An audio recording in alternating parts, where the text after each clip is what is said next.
د دنیا ساينسدانان دې ماته راوښایي چې د انسان ژوند به څومره وي، دا به پر کوم ځمکه باندې مري، دې له به پر کوم وخت باندې مرګ راځي. د دنیا یو ساينسدان هم د دې خبرې جواب موږ ته نشي راکولی. ملحدین دا سوال کوي که چیرې د قبر عذاب سته نو موږ یې په سترګو باندې ولې نه وینو؟ که چیرې جهنم سته نو موږ یې ولې نه وینو؟ که چیرې جنت سته په دنیا کې ولې وجود نه لري؟ ساينسدانانو ټول دنیا لیدلې او د هر شي تلاش یې کړی، نه دوی جنت لیدلی او نه دوی جهنم لیدلی.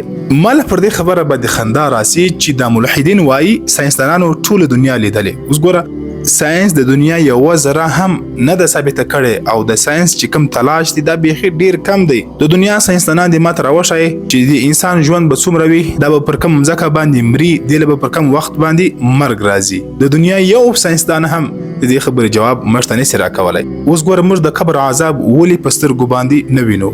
الله جل جلاله د قبر عذاب پټ او مخفي ولې ساتلی دی؟ رسول الله صلی الله علیه وسلم فرمایي وایي که چیرې د قبر عذاب تاسې هم ووینئ، تاسې هم هغه محسوسه کوئ لکه څنګه چې زه وینم، نو ټول ژوند به تاسې ونه خاندئ. ټول ژوند کې به تاسې بس خفګان هر وخت به غمجنه یاستئ.